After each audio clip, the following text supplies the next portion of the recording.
No? Let us continue this topic, influence. May I request Brother August to read our ating pong scriptures, mga kapatid. 2 Timothy chapter number 2. If you have your Bible, please open it with me, mga kapatid. Number 2 ng 2 Timothy, chapter number 2, verses chapter number 14 to number 19. 2 Timoteo, Kapitulo 2, verse 14 hanggang 19.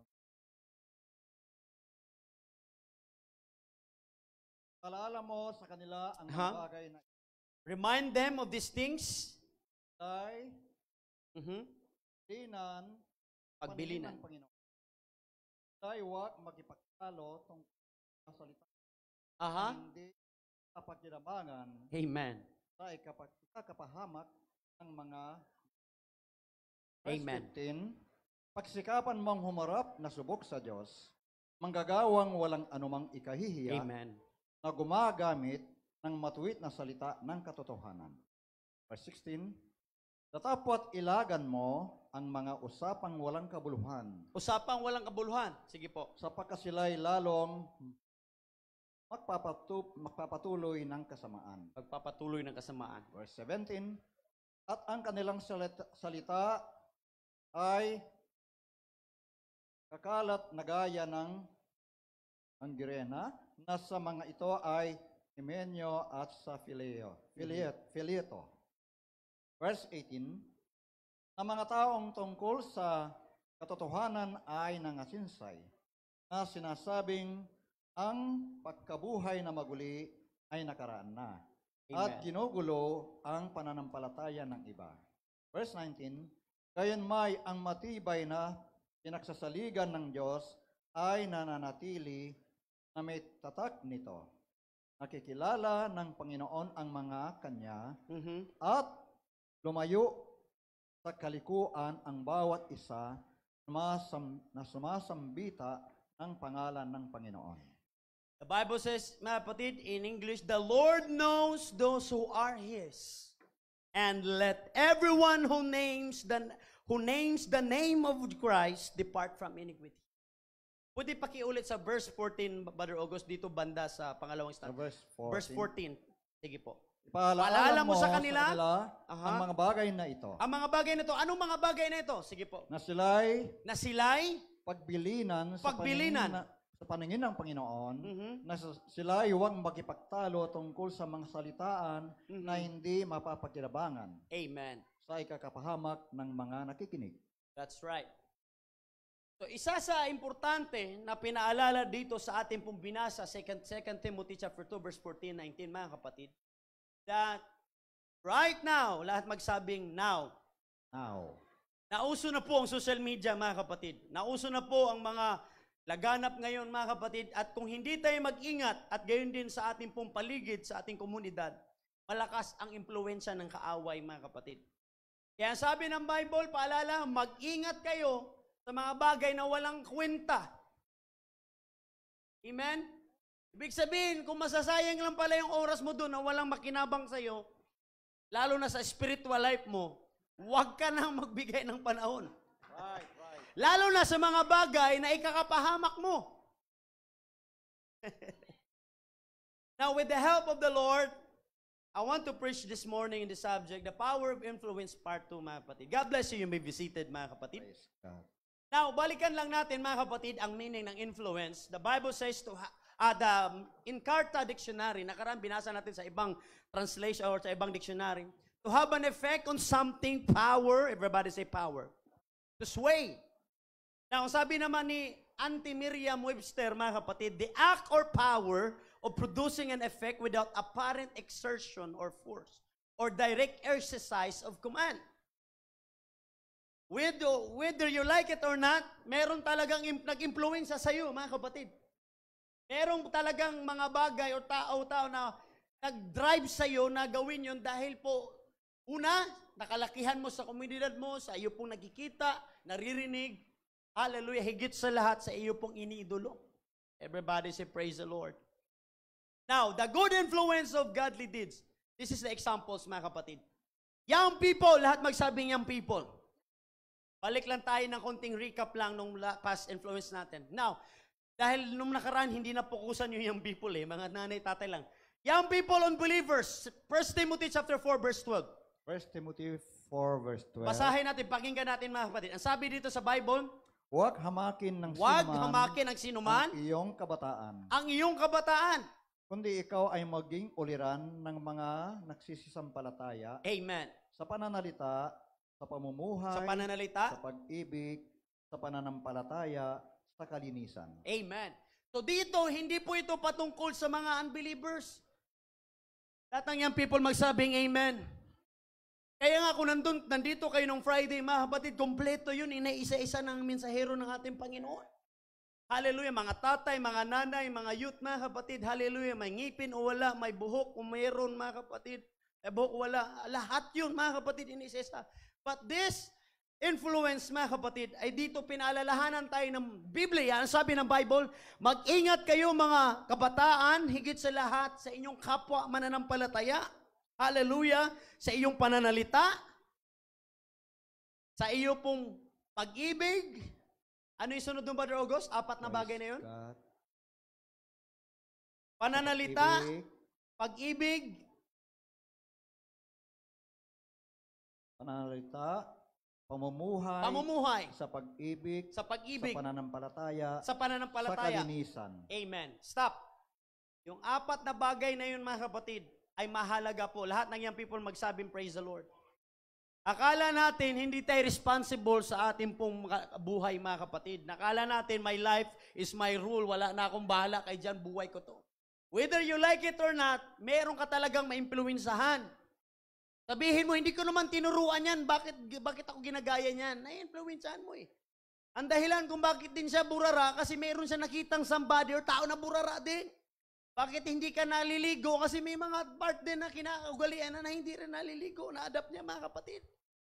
Hindi ka naglalagay ng mga bagay na ganyan. Whether bad or good, mga kapatid, it can influence and affect to others, mga kapatid. Kaya sabi ng Bible, sa lahat ng mga kabataan, higit na lalo sa ating pong pamumuhay, mga kapatid, kasama po dito ang kalinisan natin, mga kapatid. Everybody say, praise the Lord. Kasi akala natin kapag ka-Krisyano, exempted na. Amen? Marami ngayon, mga kapatid ko, amen, hindi ko na pa, alam ko, dahil narinig nito ng iba nung last Friday, marami mga young people, mga kapatid, excited, na mas excited pa magkaroon ng internet sa bahay kaysa pumunta sa church. Amen? Mas excited pa tayo, mga kapatid ko, magkaroon ng bagong cellphone, mga kapatid, kaysa sa magkaroon ng bagong Bible. Ilang taon na yung Bible nyo, mga kapatid? Lahat ng young people, tumaas ang kamay. Nandito ba lahat ng youth natin? Ilang taon na yung Bible nyo, mga kapatid? 10 years.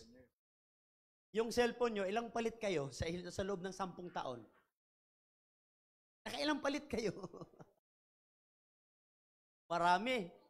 Magkano yung cellphone? Magkano yung cellphone? Yung pinakamura na lang. 5,000. Pinakamura na yun, ha? Magkano ang Bible? O let's say 1,000, 1,500. O sabihin na lang natin 1,500. Pinakamahal na Bible yun. Yung cellphone na pinakamura, 5,000. Pero pag nagbili ka ng Bible, nagdadalawang isip ka pa, mga kapatid. Okay pa naman to. Kaya pa to lagyan ng tape. Okay pa to. Pwede pang mabasa. You see, mga kapatid, nagdadalawang isip tayo sa mga bagay na alam natin na ikakabigay sa atin ng influence. Where in fact, alam natin na nandito ang katotohanan na makatulong sa atin, ikaliligtas at ikalalakas ng pananampalataya, pero doon pa rin tayo sa mga bagay, mga kapatid ko, na alam natin na posible tayong mapapahamak. Hindi kasi, Pastor John, ako naman ay matured na, may edad na ako, I know how to handle, I know my life, I can manage it. Tanong ko sa inyo, sa 10 na lang katao dito, sino dito ang hindi yung lahat ng may cellphone na, sino dito ang di ba sa cellphone nyo merong oras yan, time frame kung ilang beses kang gumamit? Gaano nyo, honesty na lang, question, kayo lang sumagot, how? From 1 to 10. 10 na yung pinaka-highest. Anong madalas yung bubuksan, yung Bible or yung cellphone? Sagot nyo na agad, di ba? From 1 to 10. Sino yung mas lamang doon? Ano natin ito mga kapatid, nanay, tatay, youth. Sa Bible or kahit makikinig ka ng preaching, mga kapatid, or anything that will connect you to the words of God. Anong mas pabor? Yung social media, Facebook, Instagram, mobile games? Anong mas lamang sa screen time mo? Madidetect yan dito mga kapatid eh. Sino mas lamang? Si Sabong o si Bongbong? Wala naman dito, di ba mga kapatid? Nasa kapitbahay yun, wala yun dito. Now, malalaman nyo dito pa lang, mga kapatid, sa cellphone nyo pa lang or sa inyo pong kalagayan, kung saan ba talaga tayo pupunta. Doon pa lang, mga kapatid, ma-evaluate mo na sa sarili mo na mapalangit ka ba o dito sa kabila. Wala nang ibang pupuntahan, dalawa lang. Everybody say, praise the Lord. Hindi ka pwede, sa gitna lang ako, pastor. Amen? Wala din pagka-rapture, hindi pwede mga kapatid, wala nang second chance to sa atin mga Gentiles, sigit lalo lahat. Now, malaman na natin dito pa lang, sa iyong sarili, na ikaw makakasagot mga kapatid, kung ikaw ba ay pupunta sa langit o pupunta sa impyerno. Everybody say, praise the Lord. Dahil sa ating mga gawa, ang sabi ng Biblia, tayo ay huhusgahan ng ating Panginoon. Ibig sabihin, hindi ka makakatakas doon sa huling panahon. Sa last day, last judgment mga kapatid. Sa huli, sa paghatol, mga kapatid, ng ating Panginoon, hindi tayo makakatakas. Everybody say, praise the Lord. Kaya dito palang malalaman mo na lang, mga kapatid, kahit anong gawin mong deny mo, kahit anong gawin mong, mga kapatid ko, sabi nga ng teacher natin sa D-class, kaya mong maitago sa tao yan, pero sa Diyos, hindi mo maitago yan. Hallelujah. Ilang beses ka mag-pray, or mas madalas ka pang mag-birthday kaysa mag-pray, mga kapatid. Hallelujah. O kaya naman, mas madalas ka pang manood sa Facebook or doon sa mga social media kaysa sa magpasalamat sa ating Panginoon. Everybody say, praise the Lord. Bilisan natin ito mga kapatid. Anong sunod? Young men and opponents, Titus 2, verse 6 to 8. Sa lahat ng may mga kaaway dyan, lahat magsabi, praise the Lord. Kapitulo 2, versikulo 6. Sandali lang, Brother August. Lahat ng may walang kaaway, magtaas ang kamay. Yung wala ka talagang wala talaga. Yung talagang peace, ka talaga. Lahat tayo meron. Walang nagtaas ng kamay eh. So lahat talaga merong against all odds talaga, no? Meron ka talagang mga, mga kapatid. Now, ito pakinggan natin, sabi ng Bible, mga kapatid. Titus chapter 2, verse 6 to 8. Chapter 2, verse 6 to 8. Verse 6, iaral mo rin naman sa mga bagong tao na sila'y mga pakahinahon ng pag-iisip. Wait lang, Brother August. Pagpakahinahon, manglalim kasi ng Tagalog eh. Pagpapahinahon sa iisip. Brother Mike, kaya mo bang pahinahunin yung pag-iisip, Brother Mike? Lalo na kapag alam mo na ang asawa mo matagal umuwi, o patay. Kaya mo bang pahinahunin yung isip mo, Mrs., na lalo na pag alam mo yung sahod ni Mr., bawas na pagdating, tapos late pa umuwi. Anong sunod na sinabi, Brother August? Ben, sa lahat ng mga bagay ay mga magpakilala kang ikaw ay isang uliran sa mabubuting gawa. Sa mabubuting gawa. At Next. sa iyong aral na ipakilala mo ang walang kamalian, ang kahusayan. Verse 8, pangungusap na magaling na di mahatulan, upang sila na nasa kabilang panig ay mahiya. Amen. Nang walang anumang masasamang masabi tungkol sa atin. Amen. So dito may pinaliwanag, mga kapatid, na tayo, higit sa lahat, sa mga young people, mga kapatid, young men, na tayo dapat ay mamuhay ng maayos at mabuti, mga kapatid. Na sa gayong bagay, sa mga gawa pa lang natin, wala na silang masasabi sa atin. Everybody say, praise the Lord. Paano yung pastor? Ang hirap naman nun. Abay, mahirap talaga. At magsabing mahirap. Kaya mo kayang sikapin sa isang araw na hindi ka magkasala. Hindi ka mag-isip ng Brother Mike, hindi ka mag-isip ng kahit ano. Isang araw. Tagilid, pastor. Isang araw pa lang, no? Tagilid na, no? O sige, gawin nating mga 5 oras. Hindi ka talaga mag-isip ng, makita mo pala yung haluning kaaway mo, sus, bago ka pa ng damit. Hila mo. Lalo na pagka merong tao na umutang sa'yo, mga kapatid. Hallelujah. Makita mo, nag-post na doon sa Instagram, sa Facebook. Hallelujah.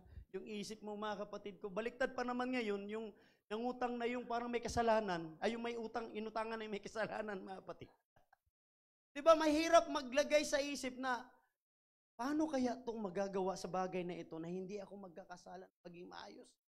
Alam niyo po, kung tayo lang sa sarili natin, wala talaga tayong magagawa sa pagbabago na yan. But with God, all things are possible, mga kapatid. Kaya mo maging mabuhay o maging mabuti, mga kapatid, higit sa lahat, hindi ka magiging masamang tao sa lahat ng iyo pong paligid. Ibig sabihin, kaya mong iwasan sa tulong ng Panginoon, kaya mong hindi magkasala sa tulong ng Panginoon, kaya mong maging mabuti sa tulong ng Panginoon. Everybody say, praise the Lord. Now, next, mga kapatid, dito naman sa mag-asawa, a godly spouse and partner, 1 Peter chapter 3, verse 1 to 7. Kunting recap lang tayo. Sige po, 1 Brother Peter August. chapter 3, verse 1 up to verse 7. Verse 3, gayon din naman, kayong mga asawang babae, Mga asawang babae, pasakop kayo sa inyong sariling asawa. wait lang. Ito nabanggit ito nung Friday, mga kapatid, na kailangan lahat ng mga asawang babae, magsabing praise the Lord. Alam nyo, matalino ang Bible eh. Talino talaga ng Bible, mga kapatid, ng Panginoon. Alam mo, direct to the point. Diba, Sister Lay? Bakit sinabi ng Bible ng Lord na magpasakop kayo mga babae? Kasi Brother Rico, ang hirap pasakupin ng babae. Ang nangyayari ngayon, yung asawa na yung sumusunod sa babae.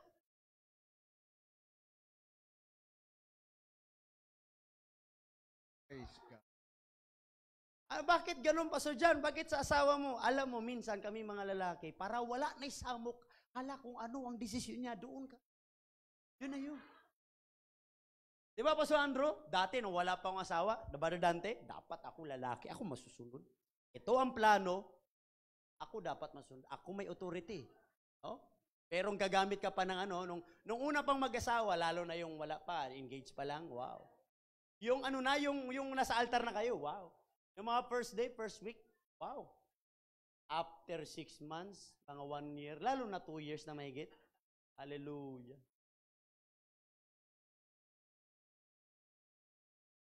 Yung nagsusumpaan, pag kinukuha kang ninong, tell that, do us. Hanggang kita mo kilig na kilig. Talagang, sabi pa ng mga, di ba, promise mo, Mike, kaya napapaiyakin. Ikaw ang answered prayer ko. Nasa isip-isip ko sa kasal ni Mike, see you after 2 years. Sabi ni Mother August, that's true. Kasi Father August nga, may now much more pa tayo, mga kapatid. Ibig sabihin, wala talagang exempted dito. Lahat tayo na mayroon ka dito pong kalagayan or situation, mga kapatid. Kaya sabi ng Bible, sa lahat ng asawang babae, lahat ng babae na asawa, magsabing, amen. You need to submit to your husband. Kahit man ayoko ng plano mo kasi lagi pangit yung plano mo, pero kailangan mo pa rin magpasakop. Amen? Kaso ang problema, di ba, Brother Rodel? Pagpaplano pa lang tayo, binabaril na yung plano natin eh. Kang alam mo doon tayo. Sige, para wala nang samok, doon tayo. Anong gusto mong pagkain? Kung anong simple lang dyan. Sige, ito orderin ko. Pagdating, bakit na in-order mo? Kagabon, ito manok. Ngayon, manok na naman. Sabi mo, itong ordering ko. Tapos ngayon, wala na, naglalis na. Imbis na may plano kayo na maging masaya, mga kapatid. Hallelujah. You see, pero ang sabi ng Bible, mga kapatid, kulat ako kay Brother August. Out of no. Mama Jo, walang hallelujah. Now, alam mo, may mag-aaway na naman ito pagkatapos nito eh. Nung nakaraang linggo din eh. Buti hindi ako inaaway ni Mrs. nung after ng mga kapatid. Ang sabi ng Bible, mga kapatid, Asawang babae, kailangan mo magpasa. Ano sa sunod ng sabi ng Bible, Brother August? Praise God. Kung ang ilan ay hindi tumatalima sa salita, Aha. ay mga hihikayat ng walang salita sa pamamagitan ng ugali ng kani-kanyang asawang babae. Aha. Verse 2, sa pagkamasid nila ng inyong ugaling mahinhin na Mhm. may takot. Wow. Verse 3, Mahinhin, may takot. huwag sa labas ng Wait lang, Brother kanilang- August. Sabi ng verse 2, dapat daw yung ugali ng asawang babae mahinhin at may takot. Baliktad, yung lalaki yung mahinhin, may takot. Ngayon, ano nangyari mga kapatid? Yung asawa na yung mahinhin. Kita. Hallelujah. Nabaliktad na mga kapatid, no? Ang sabi dapat daw, ikaw asawang babae, dapat ikaw mahinhin at may takot. Anong kasabi ng verse 3, Brother August? Verse 3, na huwag sa labas ang kanilang panggayak ng gaya ng pagpapahiyas ng buhok Aha. at pagsusuot ng mga hiyas na ginto Mhm. o pagbibihis ng maringal na damit. Aha. Verse 4, kundi ang pagkataong natatago sa puso na may damit na walang Wow. kasiraan ng espiritong maamo at payapa. Amen. Stop, Brother August. Now, ang sabi dito mga kapatid, mas pinabigyan ng diin sa mga bagay na ito, na kaysa sa maglagay ka ng kasuutan na ikaganda mo na walang masama magdamit ka ng maayos. Pero kung yung ugali mo mga kapatid ko, parang hindi akma doon sa suot mo. Para naman tong ganda-ganda ng damit, pero yung ugali. Diba mga kapatid? Kumbaga, hindi akma yung kasuutan natin sa ating pag-uugali. Kagaya din yan sa atin lahat mga kapatid. Na tayo dito pagdating ng linggo, ang ganda ng mga damit natin, pero sa loob-loob natin, sa ugali natin mga kapatid ko, daig pa natin yung mga hindi nanampalataya. Amen? Eh sabi ng Bible, yung kasuutan mo na, kahit pa may ginto ka pa, may hiyas ka pa, lahat na ng pearl, isabit mo na. Dito may pearl, dito may ginto, dito 24 karat, dito 30 karat, dito. Pero kapag ugali mo mabaho, mga kapatid, wala talaga. Diyos ko, wala ang didikit sa iyo niyan. Pero mapagbigay ka, ay naku, marami didikit sa iyo niyan.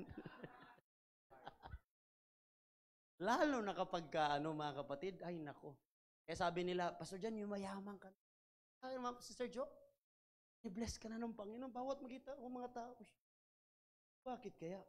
Nakikita kasi nila mga kapatid, nagpunta kami ng nag-drive ako ng kotse. Yun naman ngayon, di ba? Pag may kotse ka na, mayaman ka na eh. Nagda-drive ka na, nagmamaydi, kumakanta si Sander, give me. Di nila alam, hiniram ko lang yun kay Brother John. And then yung may-ari, inihiram ko lang. Hindi na lang talaga may mahiram. Akala nila, yumaman na ako mga kapatid. Yung gamit ko nung una, kulay silver. Nag-basketball kami. Next naman na gamit, ginamit ko naman, kulay orange. Wow! Iba sa sakyan mo ah. Sunod naman, gamit ko, motor. Aerox. Wow. Sunod naman, ibang motor naman yung gamit ko. Sabi, pinagpala ka na ngayon ah. Kung hindi nilang alam nila mga kapatid, yun ay puro hiram lang.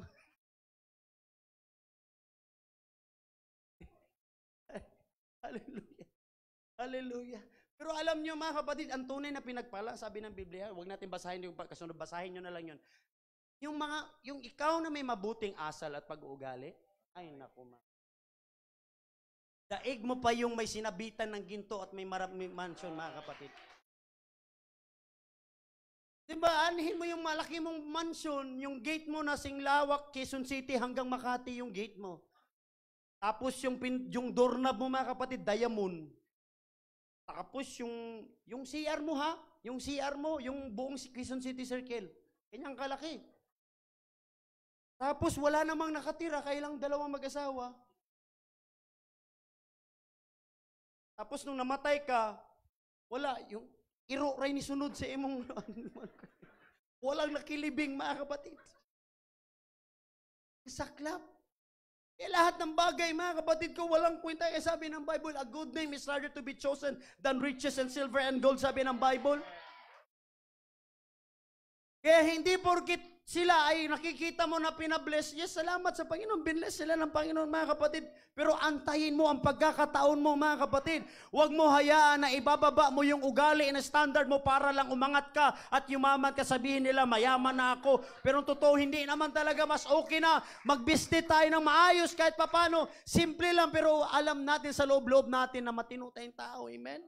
Wala kang naapakan. Amen? Wala kang niluluko. Kang inuutangan. Meron, pastor.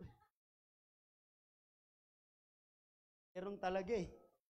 Next, susunod tayo mga kapatid. Ito na part. Christian to unbelievers. 1 Peter 2:11. Basahin natin mga kapatid. Ito ang dapat nating ugali sa lahat ng mga Kristiyano, sa mga hindi pananampalataya. Peter chapter 2:11 to verse 11. Mga minamahal, ipinamamanhik ko sa inyong tulad sa mga nangingibang bayan at nagsipaglagbay, na kayo'y magsipagpigil sa mga masamang pita ng laman, na nakikipaglaban sa kaluluwa.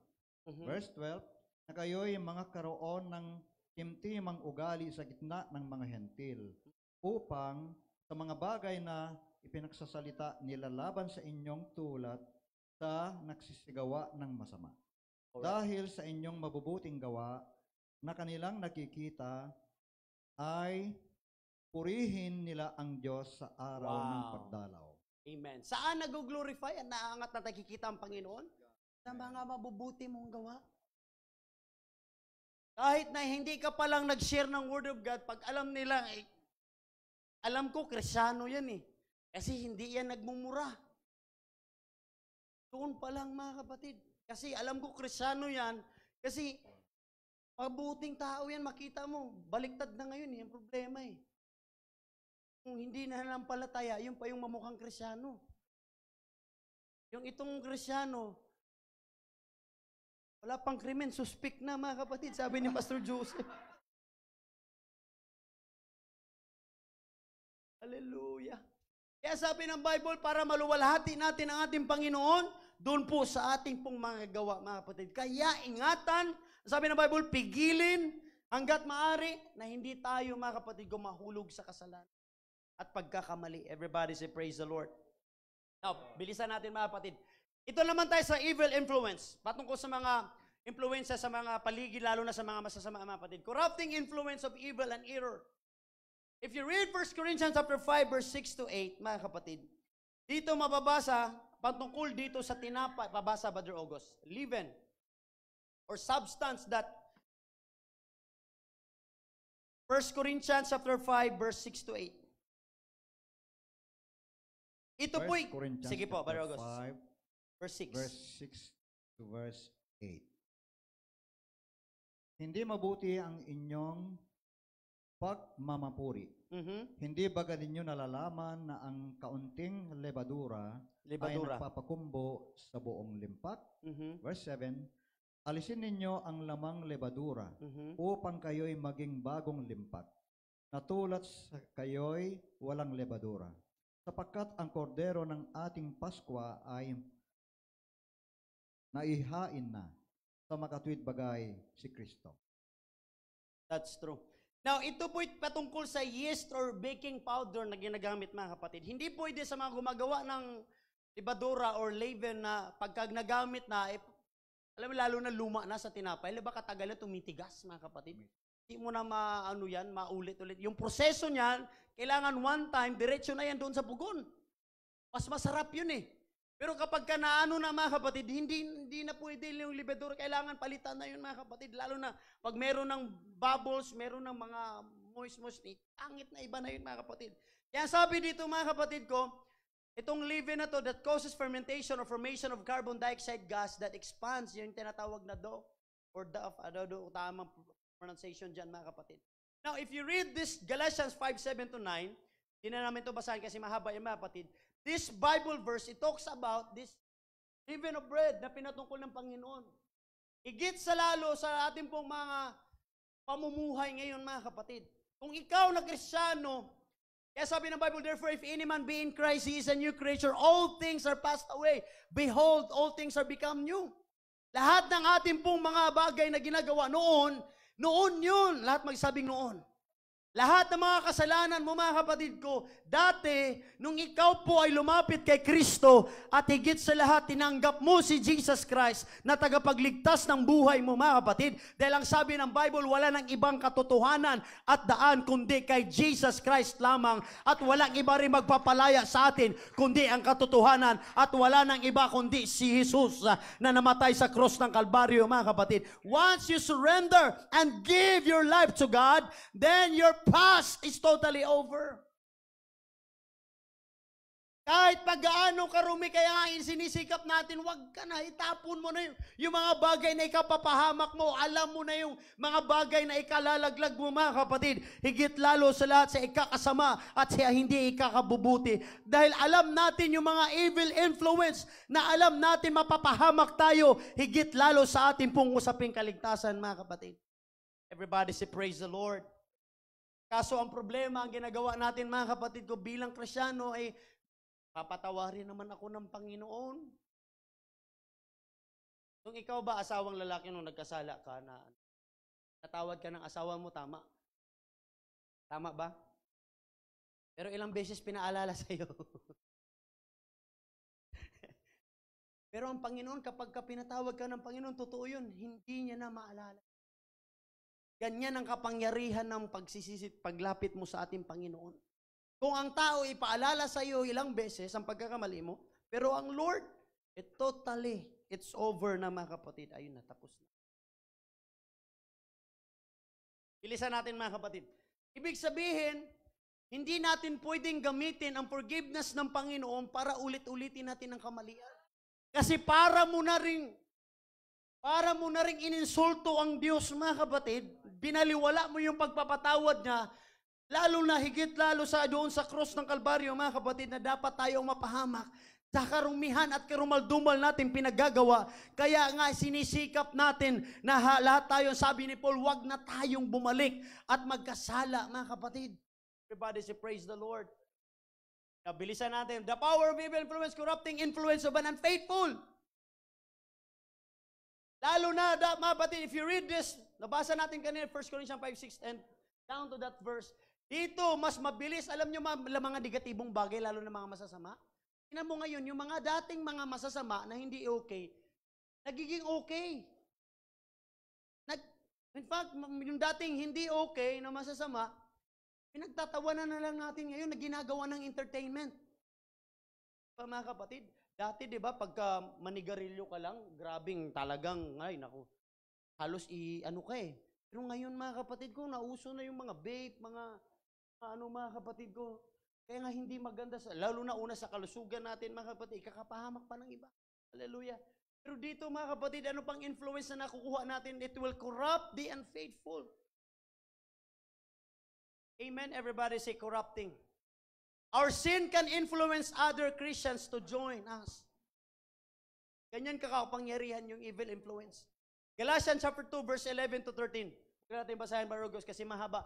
Ang sabi dito, mga kapatid, yung kasalanan mo ay malaking impluensya yan doon sa mga Kristiyano, doon sa mga evil influence na kung saan pwede din sila magkasala at mapahamak, mga kapatid. Our sin can influence unbelievers to reject. Hindi i-reject ikaw, kundi ang ating Panginoon. Kaya yung pagkakamali mo, pagka nakikita ng karamihan ng iba, kaya nahihirapan kang i-invite sila sa church kasi alam nila yung kalokohan mo. Pero pag ang kapitbahay mo na alam nilang mabait ka, madali mo lang silang ma-invite, mga kapatid. Amen? Dahil alam nila, pero pag ikaw, alam mo na, Kristiyano ka pero hindi, gumagawa ka na, mga kapatid ko, nang aapak ka ng mga tao, then hindi nila ikaw lang i-reject, pati ang Panginoon, sabi ng Bible. Yun ang masaklap. Madadamay ang Panginoon. Everybody say, praise the Lord. Paano mo magsabihin na mahal ka ng Panginoon, tapos yung pamumuhay mo, mga kapatid, walang kapag-ibig. Everybody say, praise the Lord. Buti pang aso may pag-ibig, ikaw wala. Buti pang ibang mga hayop, mayroong pagmamahal. May concern pa, mga kapatid. Tayo minsan halos, yung mga paligid natin, wala tayong pakialam sa kanila, mga kapatid. Alam natin, may mga taong nagugutom, picturean natin, hala, kawawa naman siya. ipost sa social media, mga kapatid. Amen? Next, corrupting influence of the ungodly, Mark 15:11.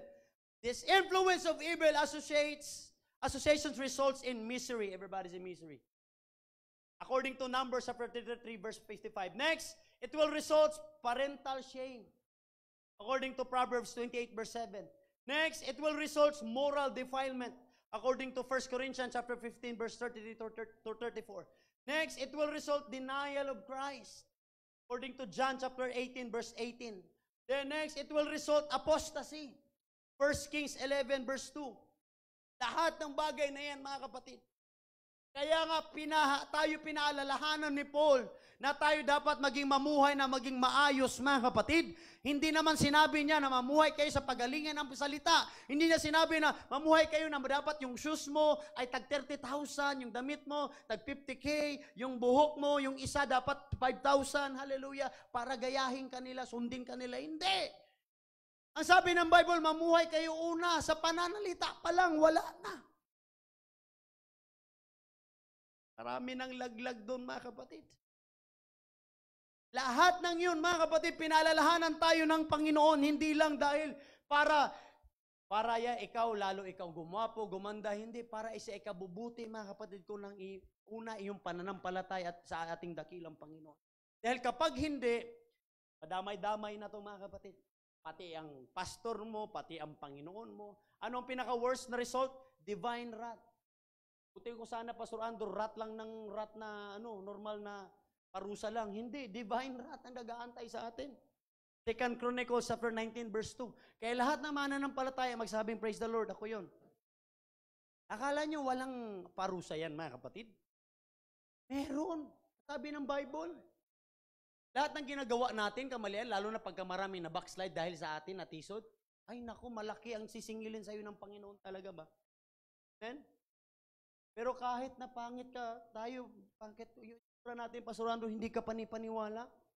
Pero pagka ugali mo mabuti, ay bay talaga. Sabi ng asawa ko, pinakasalan kita, hindi ka gwapo. Talagang kinaklaro niya talaga yan sa akin. Kahit milyong beses ko na sinabi sa kanya, gwapo ko, wala talaga, baliwalay sa kanya. Alam mo kung ano sagot niya, bakit niya ako pinakasalan? Dahil mabait daw. Ang sabi ko sa kanya, ano na lang ang panlabang ko? Pangit na nga, kung pangit pa ugali, wala na. Maot nagdagway, maot pagbatasan, na, hastang mautag yun. Everybody say, praise the Lord. Kaya nga, yung pagiging mabuti, mga kapatid ko, it will attract good things, mga kapatid. It will influence good things, mga kapatid. Hallelujah. Next, bilisan natin. Dito sa part of kasi wala na, last Sunday na ngayon, mga kapatid. Bilisan natin. Dito sa influence of the gospel, itong isa sa mahalaga. Now, contrast ito doon sa evil influence, mga kapatid, according to 1 Corinthians 5:6 na binasa natin kanina. Now, power to change the mind, Ephesians 4 verse 20 to 23. Wala nang iba pang magpapabago sa isip mo. Ang sabi ng Bible, di ba, na dapat ikaw magiging mahinahon sa iyong pag-iisip. Wala nang ibang susi, kundi po ang salita ng ating Panginoon. Yung iyo pong pakikipagbaka sa kapwa, sa iyong relasyon sa ating Panginoon, mga kapatid. Dahil maraming nais umagaw niyan, mga bad influence, mga kapatid. Kaya dito pa lang, you have the power to change your mind, mga kapatid. Amen? Next, sabi ni Paul sa Acts, sabi ni Paul yan sa Acts 26 verse 9. Then power to change conduct. Ephesians 4 verse 24. Hindi mo kayang baguhin yung panlabas mo at pag-uugali mo kung wala ang ating dakilang Panginoon. Everybody say praise the Lord. Anong sunod? Power to change spiritual condition. Kala natin, Pastor John, ang hinang-hina na talaga ako spiritually. Kailangan mo nang kumunik sa ating Panginoon. Kung alam mo na lowbat na yung cellphone mo, alam nga naman, isaksak mo dun sa tubig. Try mo kaya? Isang beses lang. Alam mo na eh. Kung alam mo naman pala spiritually, you are drained, stress ka na, depressed ka na, biblically. Sabi ng Bible ha, mag-recharge ka sa Panginoon. Alam naman natin mga kapatid, whether you like it or not, kahit gaano mo pa kalakas, kahit gaano mo pa mga kapatid, kung kaayos ang katawan, pero kapag ka spiritual life mo, wala talaga, piktado yung panlabas mo. Everybody say amen. Dahil kapag ka alam mo, ang spiritual mo hindi malakas, damay yan pati lahat ng panlabas mo mga kapatid. Kaya nga, you have the power to change your spiritual condition from death to life. According to 2 Timothy chapter 1 verse 9. Anong sunod? Power to change darkness to light. Yan. Eh sinisikap ng misis ko, mga kapatid ko, lagi niya akong hilamusan. Ng misis ko yan eh. Kaya every night, nilalagyan pa ako ng iskinol. Ano ba yung nilalagay naman? Nilalagyan pa ako ng white. Ano ba yung binalagay niyo sa babae na yan? Ipikasin? Kung Mariusip, huwag naman ipikasin. Kasi sabi niya, pangit ka na nga, maitim pa mukha mo, wala na. Racist din minsan to eh.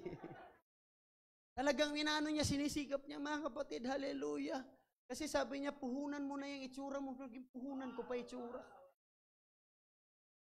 Parang bigla akong yumabang kunti, artista lang ah.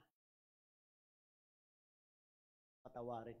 Dahil mga kapatid ko, yung dating buhay mo na madilim, nung ikaw kumilala kay Kristo, mga kapatid ko, na influensyahan ka ng salita ng Panginoon, diba? Tanongin natin, Brother Edgar, kung wala ang Panginoon, ano kayang buhay mo ngayon, Brother Edgar? Naku na. May-ari na yan ang isa sa pinakamalaking sabungan. Diba, kinikwento niya dati yan? Sabi niya sa akin, testimony, nakutor, danas na danas ko yan. Kung wala lang talaga ang Panginoon ba?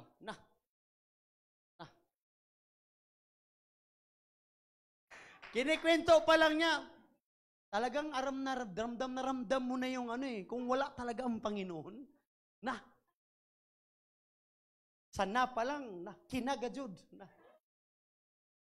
Kinalisudan, kumbaga, wala talaga. Sobrang hirap talaga, mapatid. Masalimuot na sa lahat na masalimuot. Wala ang Panginoon. Kaya ikaw na may Kristo, mga kapatid, dati namuhay ka ng kasi naman, okay naman ako, Pastor John, mabait naman ako. Pero hindi naman lahat sa lahat ng oras panahon okay ang buhay natin eh. Mayroon talagang puwang dyan sa puso't buhay natin na pagka wala ang Panginoon, parang may hinahanap ka talaga, mga kapatid. Now, once you encounter the love of God, mga kapatid, doon mo na patunayan, si Kristo ang bumuo sa buhay ko, mga kapatid. Everybody say, praise the Lord. Sino pa dito? May testimony dati, si Brother Roland. Di ba, Brother Roland?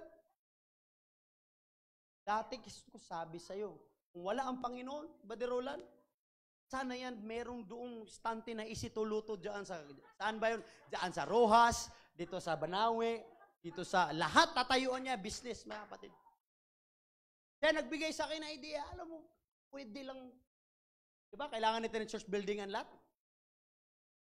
Isang araw, lahat ng Pentecostal, tataya tayo ng luto. Hallelujah! Tawa ako ng tawa, mga kapatid. Sabi ko, minsan ako, alam mo, mapais, nga, no, tingnan mo naman, no, tibiruin mo, imposible naman sa wala talagang lalabas.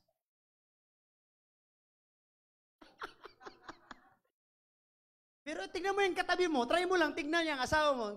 Try to imagine your life without God, mga kapatid. Gaano ka masilamuot, basta yun na yun. Diba? Diba, Brother Dante? But remember this, galing sa masamang impluensya, it will not result good influence, mga kapatid. It will produce another bad influence. Amen? Kaya mas maganda yung pagpapala na galing sa maayos, mga kapatid. Dahil aayusin ng ating Panginoon at manganganak pa yan ng mabuti, mga kapatid. Everybody say, praise the Lord. Next, last part, the power of godly influence. It will add flavor and preserving power of godly influence, mga kapatid. Hallelujah. Dahil hindi lang, sabi dito, flavor your environment with words of goodness and deeds of kindness. Makikita nila, si Sister Irene, grabe dati yung buhay niyan, talagang grabe yung, alam niyo yung madyong, yung daling araw pa, kara-kara yan. Saan si Nanay Sita? Diyan si Nanay Sita? Yan, master yan lahat. Sa buong Kaliraya, walang makakatalo dyan dati sa sugal. Pero ngayon, binago ng Panginoon, di ba, Nay? Dati din, Brother Jimmy or Daniel, ay Diyos ko kung masalimuot lang. Nagbabible study ako niyan dati mga kapatid, tinatakot ako niyan. Marami ang tanong dati mga kapatid. Di ko talaga alam kung paano din siya na-convert dati sa Brother Jimmy. Alam ni Brother Jimmy yan mga kapatid. Lahat na nag-Bible study dyan, 4 na pastor at lahat sumusuko. Ako lang yung medyo nagtagal mga kapatid. Yan, si Nanay Sita dati. Si Nanay lang naman talaga target namin. Pagka dumadaan ka kasi, nandun yung mga tropa ni Brother Jimmy. Mga nakahula pang damit dito. Pero, kahit pa paano, kahit lasing siya, mabait. Ay, dyan sa taas, punta mo lang. Bago ka dumaan dito, may tanong ako sa'yo. Tapos, meron pa dito ang kutsilyo mga kapatid ko sa gilid. Magkamali ako ng sagot nito, patay talaga ako nito. Hindi na ako makakalabas ng buhay. Alam niyo, maraming tanong yan about sa Bible, sa Alam mo, natuwa siya. Buti na sagot mo, Pastor. Kasi, maraming mga nagtuturo dyan, puro mali. Sabi niya sa akin. Hallelujah. Buti na lang talaga. Tignan mo naman ngayon, mga kapatid. Nagpipreach na dito, wala naman dyan nagbigay ng pera dahil yan sa Panginoon nagbago mga kapatid. Hallelujah. Si Papa Samuel, naku, kung alam nyo lang mga kapatid. Dati, may hirap yan sila, angkayatin sila magkapatid magsimba. Katagalan, nagsimba na lahat ng buong pamilya, na dahan-dahan sila. May alona, na-realize siya na lang naiwan sa bahay.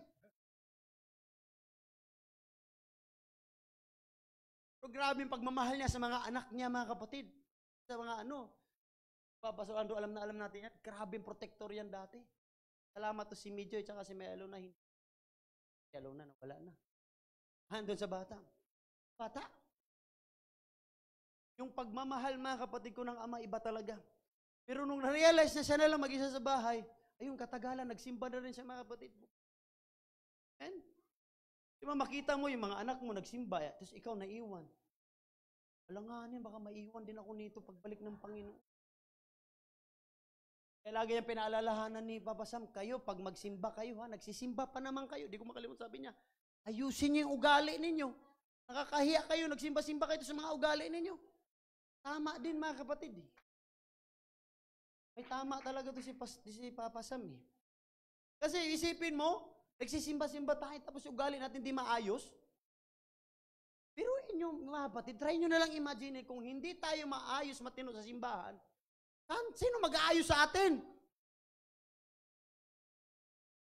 Sino pa kaya mag-aayos sa atin, mga kapatid? Tingin ninyo. Walang iba kundi ang pagsuko lang yan sa ating Panginoon. Everybody say praise. So, bilisan natin, preserve godliness in a world of sin and wrath. Kaya dapat ipagkaingatan natin yan, mga kapatid, yung ikaw bilang Kristyano, dahil ikaw na lang yung sabi ko turo, di ba? You are the light and the salt of this world. Everybody say light. Everybody say salt. Kaya i-preserve mo. Ikaw, mahalaga ka, mga kapatid ko, sa sanlibutan, napakalaking ambag mo dito. Now, next. Saving power of godly influence, 1 Peter 3 verse 1. Turn the attention of the lost to the saving gospel of Christ. Kagaya ganito sinabi kong testimony kay Brother Jimmy, mga kapatid. It will encourage yung power of godly influence, mga kapatid. Your zeal to be faithful will stir up others. Ikaw na matapat na nagsasamba, naglilingkod sa ating Panginoon. Tingin mo yung paano yan, yung asawa ko hindi pa na naglilingkod, yung mga anak ko hindi pa naglilingkod, yung huwag kang mag-alala dahil pangako ng Diyos, ililigtas niya lahat ng buong kaanakan mo. Ang gawin mo lang, manatili kang manampalataya at magpatuloy ka na gumawa ng mabuti sa ating Panginoon. Everybody say praise the Lord. Kaya tayong mga anak ng Panginoon, lahat mag-anak ng Panginoon, magsabing amen. Yung hindi nag-amen, kanino kayong anak? Dalawa lang yan, mga kapatid. Why? It is because if we are called the children of God, then we must submit and obey the words of God. Try to imagine na ilang preaching na narinig niyo, mga kapatid. Dati sabi mo, di ba may pagka-mayutap lang sikapin ko talaga. maging mabuti, makatanggap ng huli. Diba? Init na init ka pagka first night, second night, halari ba? Pag uwi, Pastor Andrew, sabi sa'yo, 3:00 pa lang madaling araw na sa church na. Galing gawain eh. Pagkasunod linggo, yun, nasasabungan na. Na-out na mga kapatid. Pagka yan, siya talaga mag-preach sa akin, magbabago talaga. Pagka yan, siya talaga marinig kung mag-preach talaga. Ilang beses na tayo nakarinig ng mga gagaling na mga ngaral, mga kapatid. If you have wrong perception, mga kapatid, pagbabago, baliwala talaga. Pero kapag ka ang Panginoon ay unahin mo at ang kanyang katuwiran, ang sabi ng Bible, susunod ng lahat ng bagay na kaya nga, tama lang ang sabi ni Paul, mga kapatid, paalala sa atin, mag-ingat kayong mga mananampalataya sa salita, pag-uugali, at higit sa lahat, mga kapatid, sa pamumuhay natin. Why? Kung may mga bagay man na nag-influensya na masama sa atin, pues meron ding mga mabubuting bagay na dapat nating pukusan, mga kapatid. Walang iba kundi yung ating pananampalataya at relasyon natin sa ating Panginoon. Kung nakikita mo na puro palabas ngayon, puro na kabit dito, kabit doon, hallelujah, makita mo dito sa labas, ganun din, mga kapatid. Pues, hindi porkit na nakikita mo sa paligid mo, ay ganun na rin ang gawin mo. Kung nakita mo siya na ganyan, ay ganun na, manatili ka sa kalooban ng Diyos. Pag-araw ng linggo, pumunta ka sa simbahan. Pag-araw ng linggo, dapat wag mo nang pag-isipan na magsimba. Dahil kung hindi tayo nga mismo, nahirapan pang magbago, how much more yung hindi nagsisimba? Everybody say amen. Kaya nga sabi dito ba kay Cornelius, mga kapatid ko, hindi sapat na mabuti ka lang upang maligtas. Kailangan mong sumunod kay Jesus Christ. Ang sabi doon, at magpabautismo sa patubig sa ikapapatawad. Yun yung tinutukoy na lumang pagkatao mo, mga kapatid. Pag walang kapatawaran ng Panginoon, walang kaligtasan, mga kapatid. Pag walang bautismo sa tubig sa kapatawaran ng ating mga kasalanan, walang kaligtasan. At higit sa lahat, tatanggap tayo ng kaloob ng ating Panginoon, ng banal na Espiritu Santo. Yun yung ikakatibay ng ating pananampalataya. And we live a holy life. Everybody say holy life. Now, evangelizing power of godly influence, the news of conversation influence other to greater faith. Last Friday, nabanggit din ito, mga kapatid, nung sabi nung mas mabalis tayong makichismis at mag-share ng mga balitang mga chismis kaysa sa mag-share ng Word of God. Para sa amen. Diba, mas mabilis natin i-share yung mga mukha na nakakatawa kaysa dito sa mga good influence, mga kapatid, lalo na ang salita ng Panginoon. Diba, pag sa Facebook page natin, mga kapatid, nagpo-post tayo ng mga Bible verse, lahat, ganito, ganyan. Makita mo na lang ang nag-share, lang ang nagko-comment, nagla-like. Pero makita mo doon, sila JM, nandoon sa ganito na nag-share. Sila nandoon, mas marami pa yung share doon, mga kapatid ko, hallelujah. Kaya sabi ko kay JM, sabi niya, last na talaga to. Because pa last na eh. Buti ngayon, nakinig naman, mga kapatid. Nagsishare. Ngayon ito ang dapat palaganapin natin, mga kapatid. Evangelizing the power of godly influence. Next. Posthumous power of godly influence. Hebrews 11:4. Your influence will live after you are gone. Kahit pa mamatay ka na, nandiyan, hindi mawawala yung influence mo. Everybody say amen. Let no one say, I have no influence. As surely as the sun influenced the earth, your influence many people in unseen. Next, sasabi dito, let no one says, I am not influenced by others. As surely as the moon influenced the tides, you are influenced by the people around you and the values they hold. Last part, sabi dito, pursue the influence of godliness and flee the influence of the world. Sabi sa 1 Timothy 6:11, mga kapatid. And last verse, basahin natin ng sabay-sabay, tayo lahat, mga kapatid.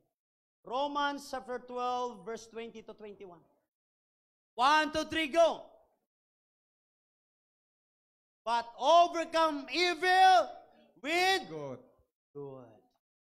Palagpakan natin ang ating Panginoon, mga kapatid. Always remember, mga kapatid, we must live by example. Hallelujah. Dahil walang iba, ikaw ang ambassador at ang mouthpiece ng Panginoon. Biruin mo mga kapatid, hallelujah. Paano yan, pastor? Meron pa rin akong mga bagay na ganito bagay na hindi ko pa nasusuko sa Panginoon. Well, it's time for you right now to surrender to God. Amen? Dahil walang ibang makapagbabago sa atin, sa iyo, kundi ang ating dakilang Panginoon. Walang ibang magpapabigay sa iyo ng kagalakan, kundi ang ating dakilang Panginoon. Kaya isuko mo ang buhay mo kay Kristo at sumunod sa kalooban ng mga kapatid ko. Pag ginawa mo yon, hallelujah, I assure you mga kapatid, ang kapalit dyan ay eternal life. Everybody say eternity. It is because we are blinded by evil influence. Everybody say evil influence. Si Satanas, wala ng pag-asa, mga kapatid. Automatic, doon talaga yan, itatapon, mga kapatid, kung mapapahamak. Pero ikaw, may pag-asa ka pa. Kaya mag-ingat tayo, mga kapatid. Ang sabi dito, it can affect your now and your future.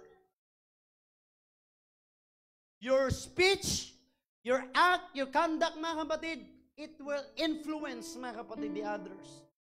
That's why piliin mo na, hallelujah, na gumawa ng mabuti. Dahil alam natin, mga kapatid ko, ito po ikakaluwalhati ng ating dakilang Panginoon. Tayo manalangin, and after I pray this, mga kapatid, you are welcome to come to this pulpit or altar. If you want to kneel down and pray, you can pray. But first, we will sing that song, mga